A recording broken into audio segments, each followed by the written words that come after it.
नमस्कार दोस्तों, आज हम एक और विद्रोह और आंदोलन की चर्चा करेंगे जिसका नाम है जतरा भगत आंदोलन या इसे ताना भगत आंदोलन भी कहते हैं। इसका नेतृत्व जतरा भगत और तुरिया भगत ने की थी। यह उरांव जाति से बिलोंग करते थे, इसलिए यह उरांव आंदोलन के नाम से भी जाना जाता था। यह 1914 से 1920 तक चला था। यह झारखंड के छोटानागपुर क्षेत्र में शुरुआत हुआ था।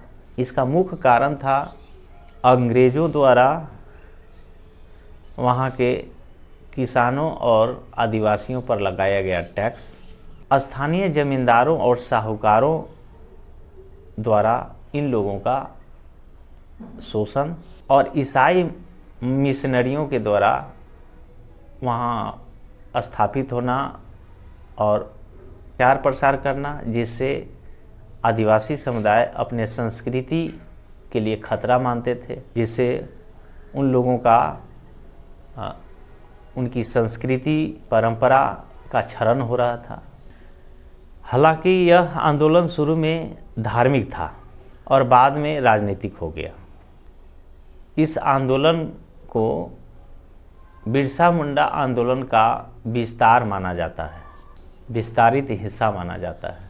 अप्रैल 1914 में जतरा भगत ने यह घोषणा की कि उन्हें भगवान धर्मेश, उरांव समुदाय का भगवान को कहा जाता था, भगवान धर्मेश ने यह एक संदेश दिया था।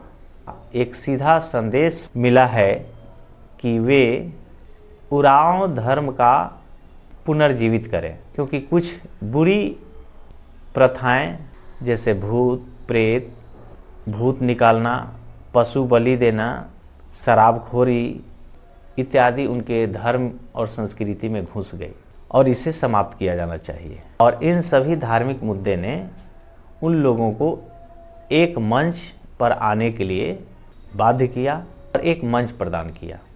जमींदार लोग जमीन का अतिरिक्त टैक्स के बदले में बिना मजदूरी के काम करवाया जाता था, जिसको बेगारी कहा जाता है। और सेठ साहूकार, वहाँ के जो स्थानीय सेठ साहूकार थे, उन लोगों का काफ़ी शोषण और दोहन करते थे।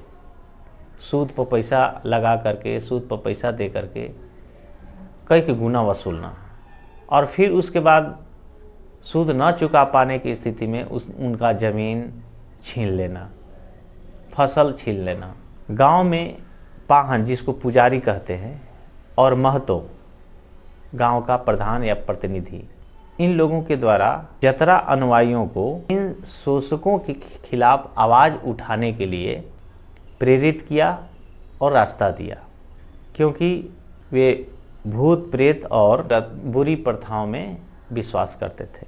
इसके अलावा सरकार द्वारा उनके भूमि का जबरन अधिग्रहण का भी सामना करना पड़ा था। चौकीदारी टैक्स देना पड़ता था और लगान भी देना पड़ता था। चौकीदारी टैक्स क्या है? चौकीदारी टैक्स का मतलब ये हुआ कि सरकार एक अपना पेड सर्वेंट गांव के सुरक्षा के नाम पर रखा जाता था कि ये गांव का सुरक्षा करता है। इसके बदले में गांव वालों से सरकार टैक्स वसूलती थी अलग से, कि चौकीदार का खर्चा गांव वाले से, क्योंकि आपके हम सुरक्षा दे रहे हैं। लेकिन वास्तव में वो चौकीदार करता क्या था?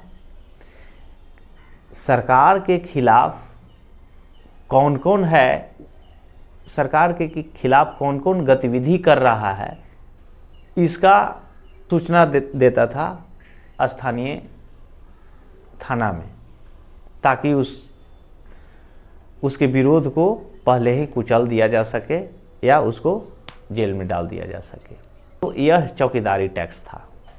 इसके बदले में चौकीदारों को उन लोगों से जब्त की गई ज़मीन खाने उपजाने के लिए दे दिया जाता था, जबकि वहाँ के स्थानीय और गांव वालों से टैक्स के रूप में, चौकीदारी टैक्स के रूप में वसूलते थे। इन सब के प्रति लोगों में आक्रोश था। इसका परिणाम यह हुआ कि जतरा भगत का इतना प्रभाव और विस्तार हुआ कि पशु बलि बंद कर दिया गया, शराब पीना प्रतिबंधित कर दिया गया, अंधविश्वास पर रोक लगाई गई, बेगारी नहीं देंगे और स्वशासन की मांग की गई। बाद में यह आंदोलन गांधी जी के जो राष्ट्रीय आंदोलन असहयोग आंदोलन चलाया गया था उसका यह हिस्सा बन गया और असहयोग आंदोलन के साथ ही यह आंदोलन समाप्त हो गया। धन्यवाद।